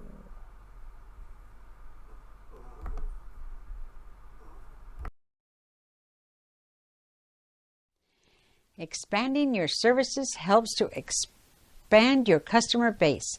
You can serve more people who need Reiki when you expand your series to serve a wider audience. One of the easiest integrations to make is to appeal to the broader, holistically focused potential client. These people look to holistic resources prior to seeking out traditional medical practitioners. They generally think medical doctors and the drugs that they prescribe are generally not the highest and best form of treatment available. Certainly, many of us agree that pharmacy drugs can do a good job of masking the pain or symptoms, but do little or nothing to actually address the underlying problem, whatever that might be. Reiki, we all know, sends healing God source energy to the source of the complaint. It is both powerful and a bit sneaky as it gets past the unconscious mind without setting off any alarms and goes directly to the source of the pain or the discomfort. You can help to capture this holistic movement by offering holistic services, which Reiki definitely is, but it is limited to those who know about Reiki and are seeking to get this type of energy healing done. Certainly, many of us agree that pharmacy drugs can do a good job of masking the pain or the symptoms, but do little or nothing to actually address the underlying problem, whatever that might be. You basically want to do your expansion to your Reiki practice in 3 areas. 1 is adding coaching services. 2, adding another complementary holistic alternative healing method. And 3, adding holistic related products and services. For instance, I am a natural alternative specialist, Olympian life coach, and have a passion for herbs, and they provide an alternative to pharmacy meds. So let's take a look at becoming a life coach now. You can offer another level of service to your Reiki practice, but know that as a life coach, you don't necessarily have to focus on general life coaching. You can specialize on an area that complements your practice amazingly. My first suggestion might be to offer holistic coaching. This works best because this is appealing to your target market, and it fits in nicely with your new position in the marketplace. To treat the whole person, body, mind, and spirit, and soul. Your other types of coaching to consider adding that would complement your Reiki practice might include health coaching, mindfulness coaching, spiritual life coaching, and wellness coaching. Though you would not be limited to any of these, you just have to figure out what's right for you. Other complementary alternative healing methods to add with your Reiki practice might include a therapeutic science-based therapy, such as hypnotherapy, aromatherapy, chakra healing, crystal, or healing light therapies.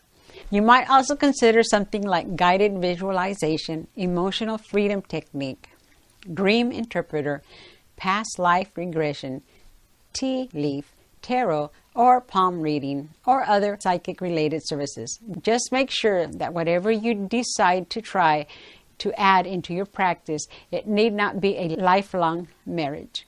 You can just try it out and see if it works. See if it works for you, and see if it works to attract a new type of client that would also be interested in your Reiki energy healing services as well. Just know that for every new menu item you add, you will be increasing your reach to a new target market, hopefully with enough in common with your original Reiki clients that the new people who are coming in would also like having access to your Reiki energy healing services as well.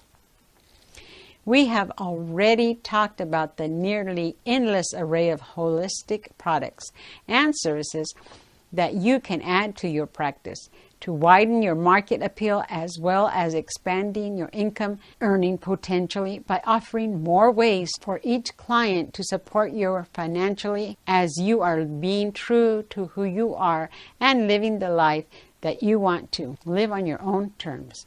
Of course, you cannot just buy some stuff that you can make up to make some money. No. You need to be a professional, and that means you are going to have to study and apply some smarts to what you want to add to your menu of services. So you will be far ahead of the game of your focus, your attention on the things that excite you, the things that you love to do, the things that complement you when you completed your task associated with them. Even if you really, really love something, there is a good chance that making a part of your Reiki practice will sometimes find you not liking that thing that you once loved when it starts to feel like too much like work. So do whatever you can to keep it light and enjoy, and know when to be completely serious about what you're doing. My preference and what I get the most joy out of is discovering the power of natural herbs and minerals and how they can best help my clients and their needs. And keep in mind that a multi-level product-based organization might have something of value to add to your practice as well. You might also consider a natural alternative specialist yourself. Whatever you do, just remember to be true to you and your calling. Don't add something to your practice just for the money. And only consider adding products and services that complement your Reiki practice.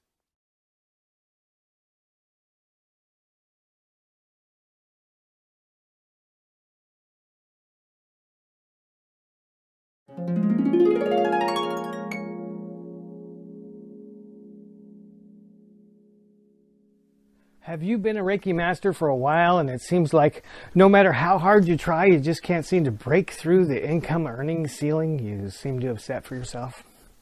Well, get ready to say goodbye to all that financial limitation you've suffered from the past. Now that you have Lightning Reiki plug-in, get ready for your ride to abundance and prosperity. It starts right here and now. Raise your right hand and repeat after me. From this point forward, I will not dispense any healing or lightning Reiki without receiving money first. Period. Look, I know you've been programmed to think your Reiki practice as being more of a ministry than a source of revenue. But by limiting yourself and your practice, you're only doing yourself a huge disservice. You are denying the Creator and the greater community for not living out your life in remunerated service, which is a part of your calling and purpose in this life. As you know from your Reiki Master training, Reiki healing requires an energetic exchange. You and I, we agree that everything is energy, right? And the most popular form of energy in exchange in the world today is the monetary system, right? Right. So it's the easiest method of exchanging energy in our society. It's simple and it's easy. You value my service, you need it, we agree on a value, and you give me cash that is equivalent to the agreed upon value. Now, I'm not saying that money is the only method of exchange, no. Most anything can be used for an energetic value exchange, but you must receive payment in one way or another before you agree to deliver your Reiki services.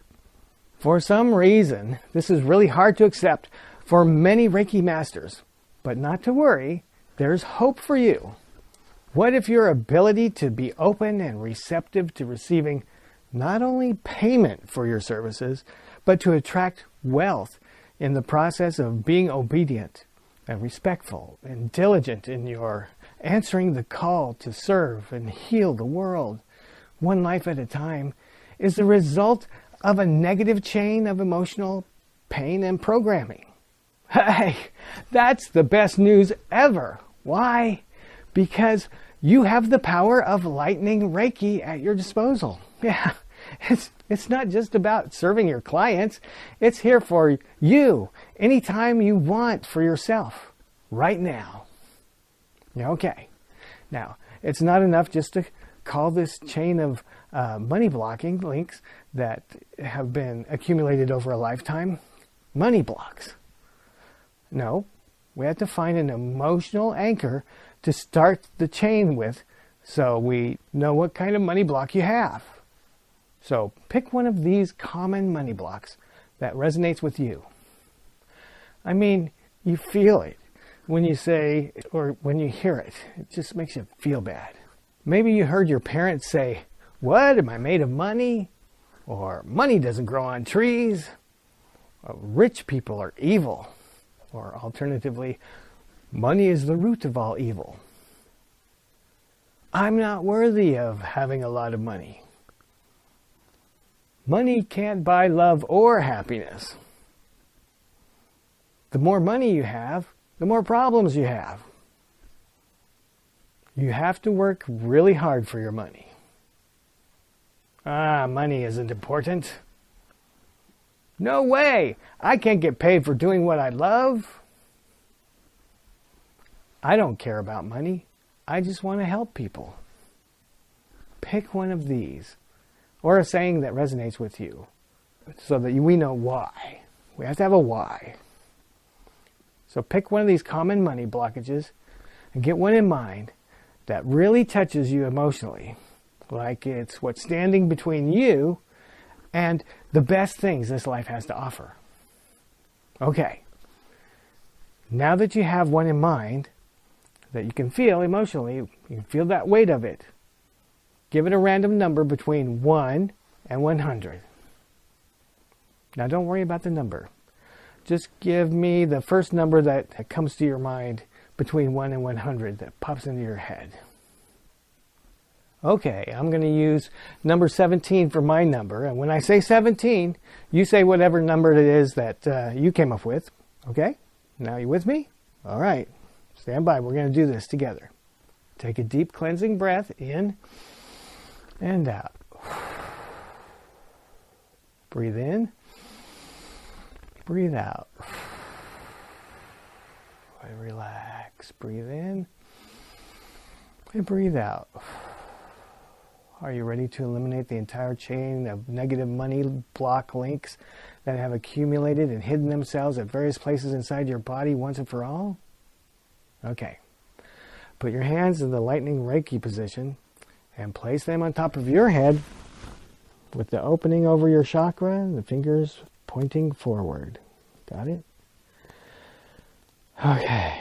Using your imagination, see the golden bright light from source above streaming down through you and into the earth, completely surging through every cell of your body for a moment, while you prepare to release a burst of energy through the palms of your hands. You can feel the heat already. Now that you're going to release all the negative energy associated with this number 17 throughout your life, every poisonous link of the chain will be cauterized and vaporized, while you will retain all the wisdom from these money blockages, and you will be able to process them painlessly, if necessary, at any time in the future. Are you ready? On the count of 3, exert a light jolt of pressure and say ugh. Then release the pressure, but keep your hands on your head. This will release the Seek and Destroy Reiki Lightning Bolt. Ready? Okay. 1, 2, 3. Ugh! Remember to replace your number when I say my number 17 and repeat after me. I release all number 17. And the associated dramas and traumas. And pain associated with number 17.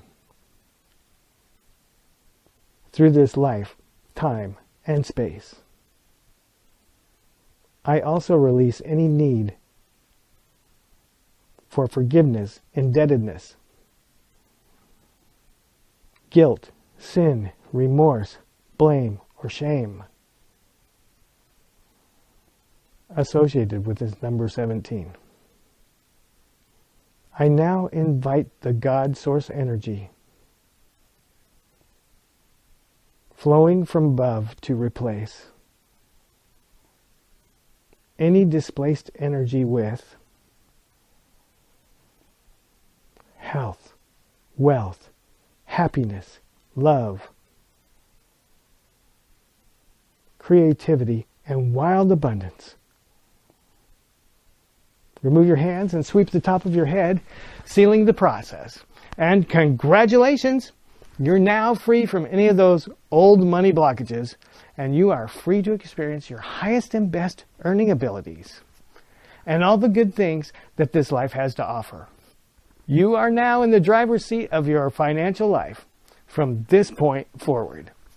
If you have any questions or comments, or if you would like to get a certificate to verify your Lightning Reiki Attunement that we did today, you can drop me an email. I'm David M. Masters, and you can find out more about me at davidmmasters.com.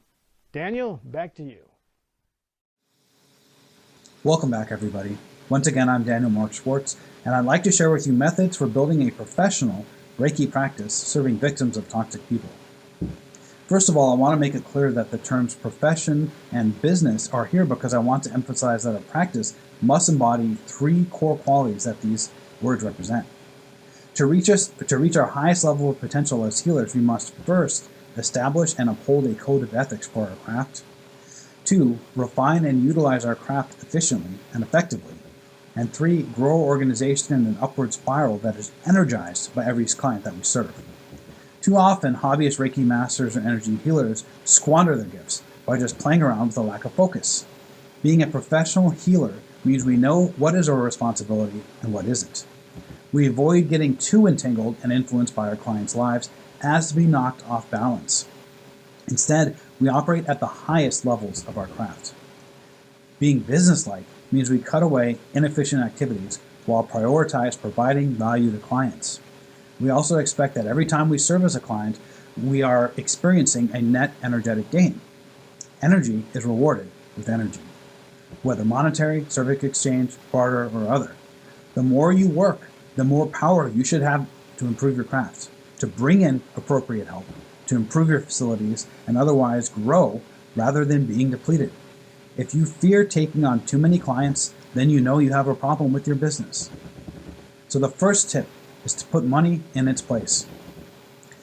Deal with money matters upfront, preferably before the date of the meeting. This ensures clients come in with the proper frame of mind. You are a professional providing a service, and it helps separate your arts from any hang-ups on money your client might have by dealing with it before the actual healing begins. Victims of toxic people may not have autonomy in regards to how they spend their money. All receipts should be as generic as possible. Avoid any wording that might indicate your client is getting help to overcome their abuser, because if discovered, this will likely end your sessions in a hurry. Accept cash if you can, as this may be the only option for some clients.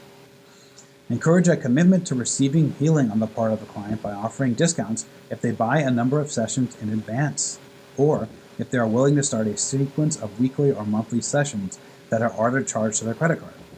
Pretty much all payment processors such as PayPal and Stripe offer easy-to-use subscription features which makes this possible, as well as automate. Tip 2. Reach out to the victims. As I discussed in my previous presentation, most victims of narcissists probably don't realize that they are in need of your help, or be benefited by your services at all. Find victims where they are and reach out to them directly. Offer prospective clients a free service to start out. At the very least, free services are a good way to get your message out to new people, while getting more experience treating victims. Over time, you will develop more and more steady clients and referrals, which will support your business in the long term. Tip 3. Have a wide variety of services you offer. Providing more value to every client you serve means that you can level up your practice more quickly. This allows you to get more education, bring in other professionals to help you grow, so you can focus on what you do best rather than logistical details, and magnify your outreach through increasingly sophisticated marketing. Examples of value-added services include essential oils, crystals, massage, life coaching, EFT, meditation, yoga training, and that's just to name a few. There's so many out there to choose from. Tip 4. Find new ways to market yourself. Currently, social media sites such as YouTube and Instagram video have huge potential for finding and attracting a huge audience. You don't have to be a cinematographer or a video expert to do well. Just be honest, helpful. Shooting videos on a cell phone with decent light and audio will attract you more clients than you know what to do with. Trust me. In the last year, one of my meager YouTube channels got over 50,000 views. It wasn't even that good. Reaching a stadium, that's a stadium of people, for no money and very little effort. And as many people do better at this, reaching up to hundreds of thousands or millions of people with a single video. It's not that hard. It's something that anybody can do. Next, targeted ads on Facebook and Google are another good option for in-person practices. You can also attract clients by joining for free by joining on Facebook forums, helping answer their questions first, and then offering free services to people in need. Or you can even attend local groups and offer it to individuals one-on-one. For creative professionals, modern marketing is easier and more effective than ever before. Tip 5. Ensure you have a professional rapport with your clients. When we take a client, even friends or family, we must make a clear delineation between ourselves as the individual and ourselves as the healer. As a healer, we are responsible for our clients' well-being. We don't overstep our professional bounds. We are somebody that our clients can look up to and trust. In a way, we are assuming the role of a supportive parent for this short time that they are with us. When you are a healer, be a healer. Look the part. Don't complain or gossip. Be intent and focused on the good that you are there to do for your client. And even if the unexpected happens, take everything in stride with an unshakable aura of confidence and competence. Surprise is something that no one likes to hear from a professional working for them, much less their healer. When working with victims, expect to be a therapist at times. When you work with a victim of a toxic person, they will feel the desire to vent and be supported. When this happens, listen with an open and non-judgmental heart. Empathize with them. And above all, be non-judgmental of both them and their abuser, because otherwise you will easily fall into a downward spiral of judgment that is not conducive to healing. Instead of working to solve their problems, assist them in acknowledging where they are, without judgment, and invite them to take the next step up the emotional ladder. You are someone they respect and eventually may love because of what you do for them. From this role, invite them to make you proud by caring for themselves, and express your pride for every little step that they make. As you work your healing arts, be very clear with your client about what you are doing and why you are doing it, and what benefits they will get when you do it. This helps clients realize the value that they are getting and stay engaged in your work. It is common among Reiki masters to charge very little or even nothing at all for their Reiki healing services. This is why most Reiki masters are unable to survive on their own because of undercharging. You need to realize that if you are to help heal others using your Reiki gifts and abilities, you need to allow yourself to be paid for your healing. You may have forgotten that as part of our Reiki training, you understood that Reiki healing requires payment upfront before you heal your client. It really doesn't work as well without payment. For example, now that Reiki is being offered as a patient support services in the hospitals, Reiki practitioners are paid by the patient in a roundabout way. The patient has insurance, the insurance pays the hospital, and the hospital pays the Reiki practitioner. In this roundabout way, the patient is still paying for Reiki practitioner, even though the money is routed through the hospital, which is actually paying the energy healers in advance for being paid by the insurance company. When a client comes to you for a healing, you must be paid first. My mother always made sure that she was paid before healing anyone. Though occasionally she would take an IOU in form of a promising note that they would sign basically in blood. Nah, not actually in blood. But it really meant something to sign an IOU for my mom. Plus, I think there was a bit of a fear what might happen if they did not pay a promise note. Not that my mother would ever put a curse on anybody, but there was still a cultural fear that something bad might happen if someone didn't pay for their healing. And there were plenty of legendary stories and myths about the poor souls who tried to get one over on a healer by not paying. My mother also accepted many other kinds of forms of payment. Many of her clients were modest migrant workers who could not afford to go to the doctor or to the hospital. So she let them pay energetically in other forms other than cash. They would pay in fresh fruits, vegetables, or in exchange for labor, but they paid in advance if they were able to, otherwise the dreaded IOU. All of this is to say the rule to follow is to charge your client upfront before you engage in healing to ensure there is equal energetic exchange, which creates a balanced spiritual healing. Energy workers of all kinds tend to undercharge for their healing services. It wasn't long ago that it would cost $20,000 to become a Reiki master and take 3 years of study and practice on top of that. I practiced under Diane Steen, who pretty much destroyed the high-priced Reiki training that was only available at that time to the elite. Diane Steen attuned groups of Reiki students in Weekend Crutches courses at a low-cost price. That led to bargain-priced Reiki training all over the world.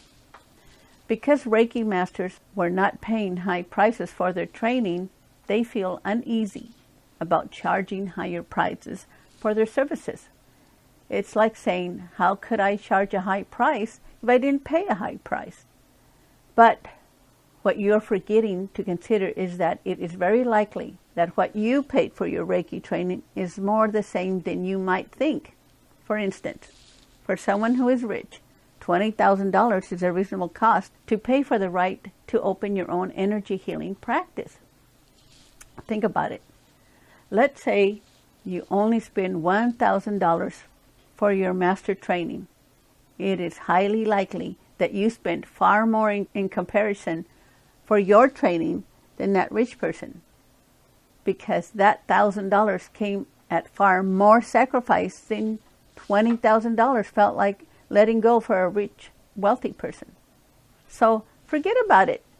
That excuse doesn't work anymore. So forget about it and let it go. But there's still your low self-esteem or imposed lack of worthiness. You're probably raised to believe that you are not worth much, and so you price your healing services accordingly. Most of us who are not from wealthy families have been conditioned by our parents and our communities not to expect too much, not to want too much, because reality dictates that you will be stuck living a modest life, for you work very hard for very little, trying to make a living as best you can. If you don't expect too much, you cannot be disappointed, and you are less likely to suffer for wanting more than you deserve. I know how it goes, but you have to let go of that too, because even though your body only is worth less than $600 in raw materials, the fact that you have a direct connection to God, source, energy, you are a form of God living this life for the pure joy of being here, to enjoy all the creation, your royalty. But you have to step out of your poverty and into your royalty. You have a special gift that is not Kmart priced. You're a royal energy worker with an amazing ability to heal others without all the side effects of the traditional pharmacy medications, which may help in the meantime by making symptoms but offer no healing. Reiki actually heals people who are receptive to the healing, God source energy. So raise your price accordingly. Whatever you are charging now, double it. If the bottom doesn't fall out of your Reiki practice, double it again. And keep doubling it until no one wants to pay any more than you can keep that high price, and offer a discount to the highest lower price that your clients are willing to pay. This is your sweet spot. Next year, double your price again and see what happens. Let the universe adjust your pay. Just in case God thinks it's time you got a raise for all the good work you do. If you don't do it, you will never know if you were ready for a raise or not.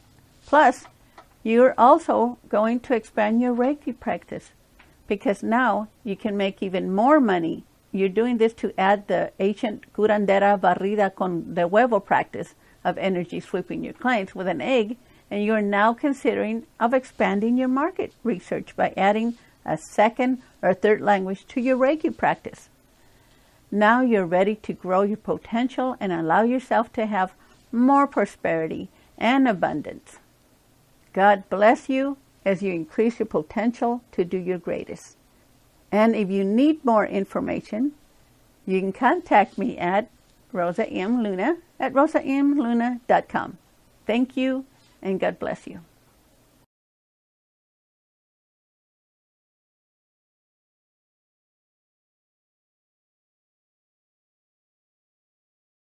Reiki and an energy exchange. Is it ethical to give Reiki without the exchange of energy or money? As spiritual professionals know, it is important to complete the energy circuits. That is what is meant by energy exchange. When one receives something of value and gives something in return. There are many ways one can do this within the Reiki practice. Money is a form of energy exchange. Money is a form of energy. Money can be an evil or a blessed form of energy exchange, depending upon the intentions of the giving as well as the receiving of it. Many things can be misused in the same way as money, such as love. When one misuses their intentions with love, it can be harmful as well as money. For one to assume another's intentions behind using money as a form of energy exchange may be a form of judgment. So let's open ourselves up to listening to our own highest good and guides.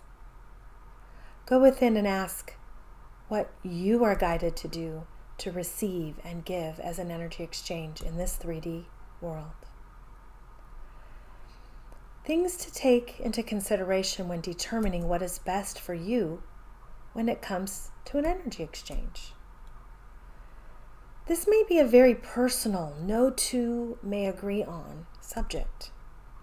There are many valid opinions as well as ideas on this matter. So be sure you're checking in with yourself frequently, your higher self, your guides, when determining what best suits you in this matter. We're living in a fast-paced, changing world. As an energy healer, one's time is very precious, just as everyone else's is.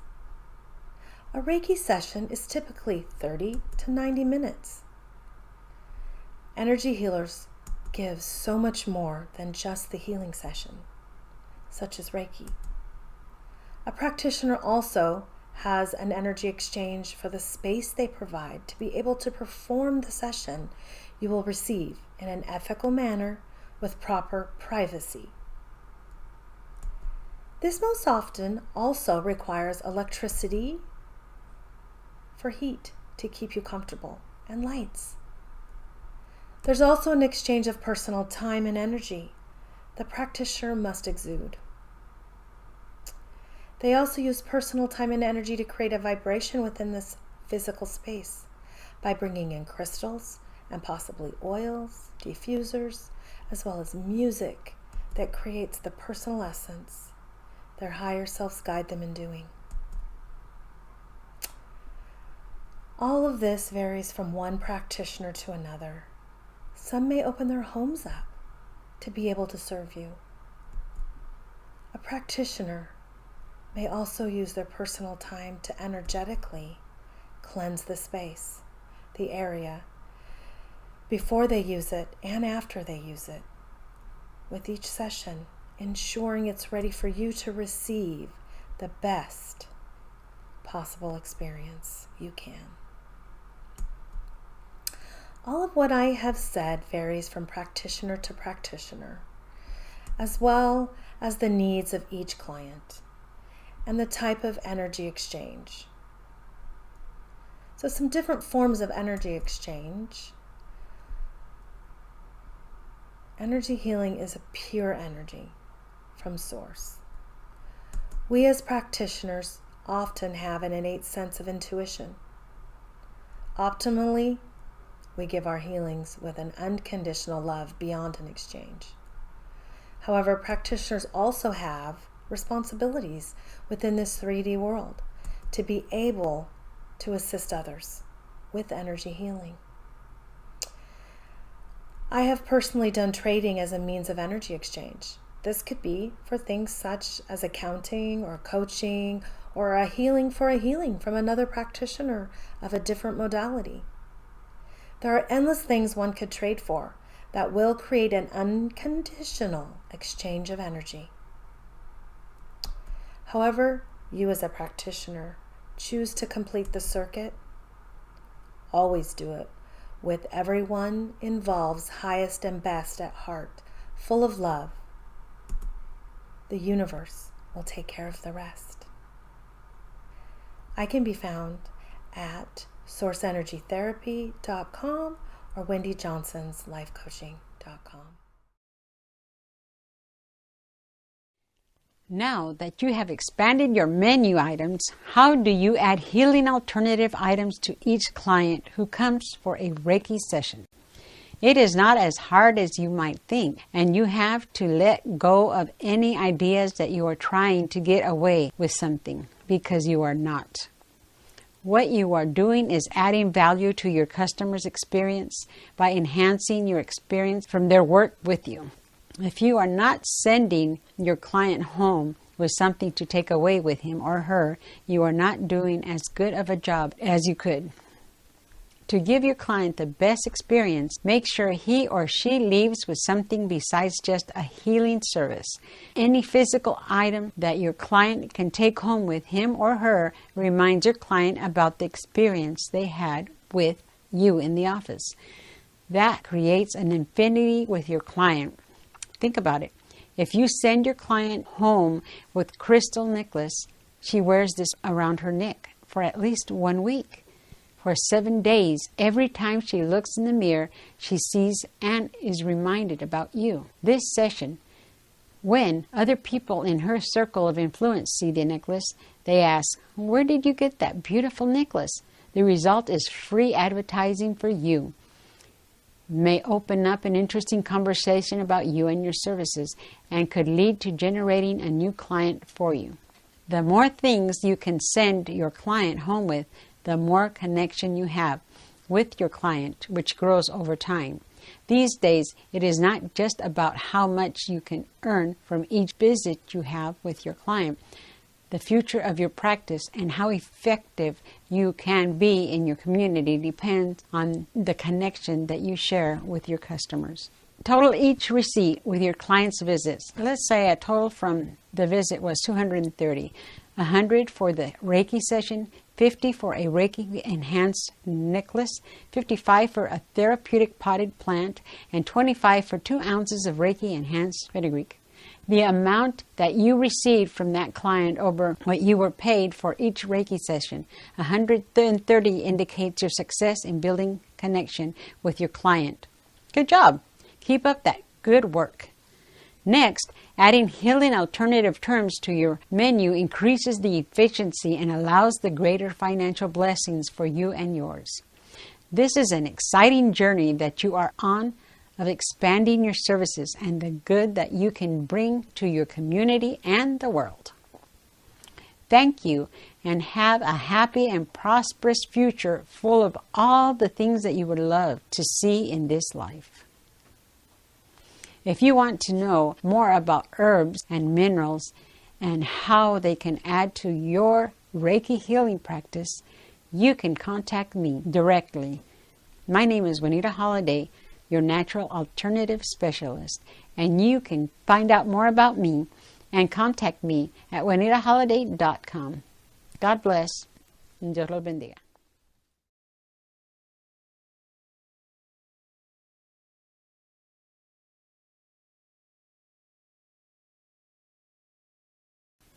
Thank you and the whole Reiki team at St. Paul's Free University for answering the call to be here in the event today.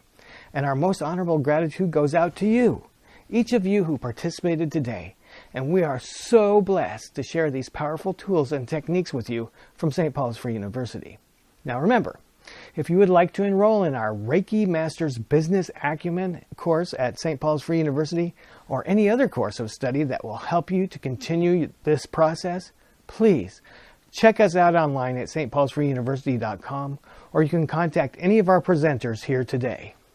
Daniel Mark Schwartz can tell you how to receive your certification and continuing education units and credits for attending this event today. Daniel? Thanks, Dave, and I'd like to congratulate each and every one of you that made it all the way through these presentations. I'm certain that you've learned something that you can use to drastically amplify your Reiki practice, and we'd like to recognize you today with the opportunity to receive a free Certified Reiki Professional Certificate from St. Paul's Free University. Now, this is a limited time offer, so make sure you don't delay and you put in your application right away before it goes away. In order to apply, you need to go to the address listed below. That's stpaulsfreeuniversity.com/CRP. That's stpaulsfreeuniversity.com/CRP. That's Certified Reiki Professional. When you get to the page, fill out all of the form with details about your, who you are, where you'd like your free certificate sent to, and your contact information, and we'll make sure to get you one out right away. Dave? Thank you, Daniel. Also, we want to let you know that we here at St. Paul's Free University are on the lookout for new instructors who are passionate, have a story to tell, and are on a path to a life-fulfilling purpose and enlightenment. If that sounds like you, and you've been looking for a platform to take your mission to the world, then St. Paul's Free University might be a good match for you. And if you think you're really a good match for us, then by all means, please reach out to us online at stpaulsfreeuniversity.com or contact any of our presenters that you've met in today's program. Again, from all of us here at St. Paul's Free University, thank you for attending, and God bless you as you prepare for your new lease on your most prosperous Reiki practice, as you achieve your highest and best and live a better life, your best life, and make the world a better place.